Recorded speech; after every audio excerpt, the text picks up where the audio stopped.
Good morning. It was a cool autumn afternoon, early afternoon, and a group of us, maybe 20, were gathered at Rookwood Cemetery. It was a strange ragtag group. There was myself, there was a small handful of people in one corner, and a group of homeless people, mainly men and welfare workers, in another place. There were 6 coffins in 6 hearses around 6 dug graves, and I was there to lead this funeral. It came about when some welfare workers in the church that I was working at came up and said, look, this fellow we've been looking out for amongst the homeless people of Parramatta, Brian, has died. He was living in a squat with some others, and it was a house that had been demolished in Parramatta, and they took it over, and it was a safe place to live, kept them away from out of the elements. They were set up well. And we visited today to make sure all was okay with them, and discovered Brian had died. His body was taken by the authorities, and because there was no family to claim it, it was passed to an undertaker that has a contract for so-called paupers funerals with the government, and they would provide a coffin and a hearse and organise, have a grave dug, and they would take the body, and there would be a very brief, dignified closure to this person's life. But would I do a funeral service, because there are a number of his friends, homeless people from the streets, people that shared life with him, that were grieving and sad and missed Brian. I said, sure, okay. The undertakers who were responsible contacted me and said, look, we've got 5 other deceased bodies that we need to bury that same time. Would you do the service for all of them, include them all? That would be really good. And I said, sure. They didn't think anyone else would be turning up for any of the other people, but when we got there was a small group of people for one of them, maybe neighbours, I think, from memory. And so we did a service, the full funeral service that we would normally do, readings, and when it came to the space to talk, some of the welfare workers shared stories of Brian, who was kind and gentle, whose life had taken a sudden, dramatic and difficult turn. Brian apparently had a good job within the Department of Education, but something had happened. He'd had some kind of psychological, emotional breakdown, and his life fell apart. He lost his work, his marriage, his family, his home, and ended up on the streets, where he was taken in by others who dwelled on the streets, who lived in the streets of Parramatta, basically, in the parks, under bridges, wherever they could find a safe place to sleep the night. They'd gathered in this squat, this house to be demolished, and were living there for some months. It was a safe place. They turned to alcohol often, I guess, to numb the ache or the pain or the sadness or their despair or their fear. But they were cared for and known by the welfare workers and other workers in the city. And so we gathered and we had this funeral. We gave a dignified ending to the life of Brian. The welfare workers took the other homeless people back, and they had a little wake at the church hall, some afternoon tea, and shared some stories. I thought of Brian.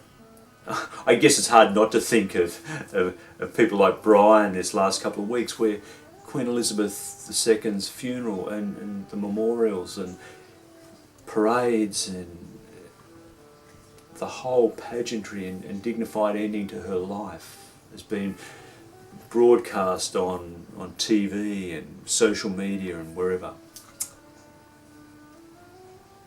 And I thought of her and the recognition she received for the life she lived. But my mind also went to the many others, the hidden people, the people hidden in our cities and towns and streets.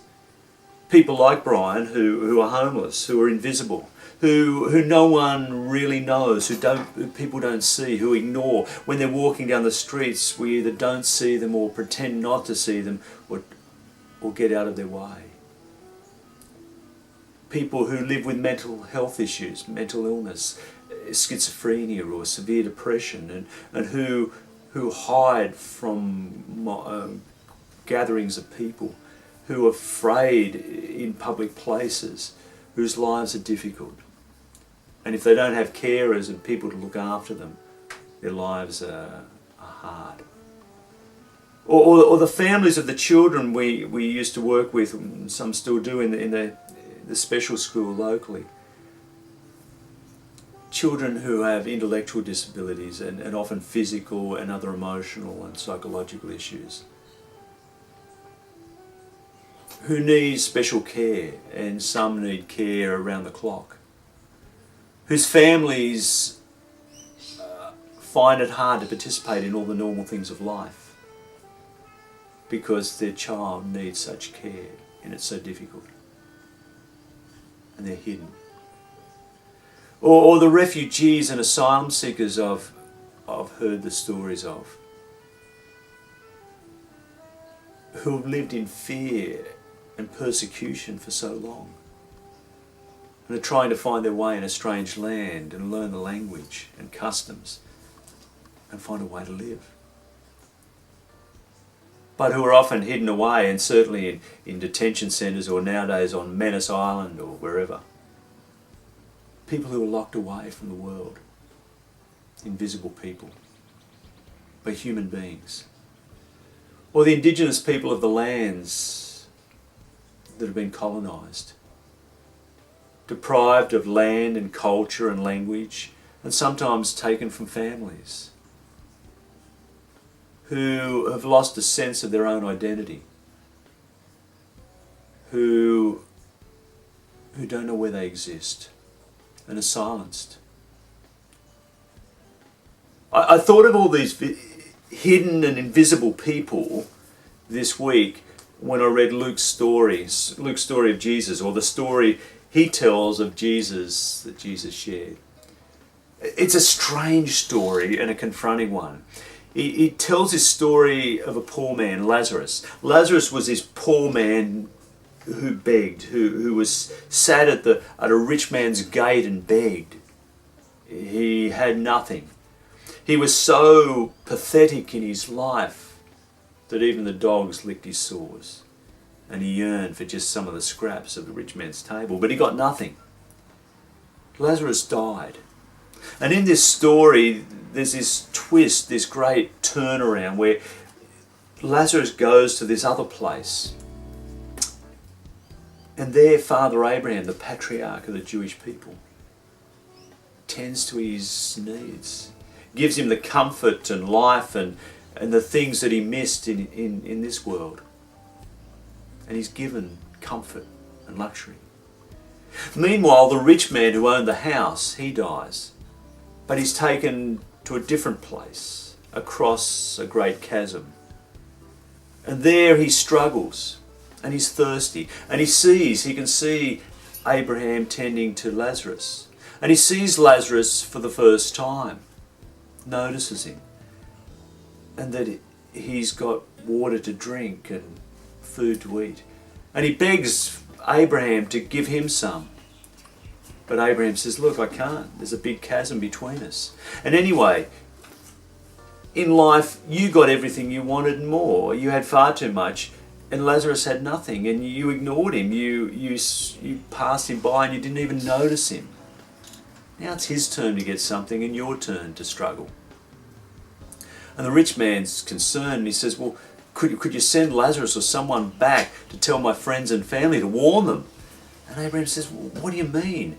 There's been warnings. You've had the words of poets and songs and the writings of the prophets and people who have spoken and have talked about justice and life and equity, but you'd ignored them. And you've had Lazarus at your gate, and you've missed him, you've ignored him, you've not seen him. If I send someone to tell them, they won't take any notice. They've had enough warnings. There's enough people around to show injustice. It's a great reversal. This story is not meant to be anything more really than to show us the reversal in God's eyes. the way God sees and views and dreams the world. That in this story, it's the poor man Lazarus who is named and known, and the rich man is anonymous. The poor man is blessed, and the rich man is not. And that's a great reversal, because in their culture, the rich were considered blessed. They must have done something right in the eyes of God and were blessed. That's why they were rich. The poor must have done something wrong, or there's some sin or something in their lives, and that's why they're cursed. But Jesus says, no. No, in God's realm there is enough for everyone. And when rich get rich at the expense of the poor and deny them access to resources to live, for food and clothing and housing, that's evil. When we ignore the poor and allow them to be hidden away, invisible to us, that's not the way of God.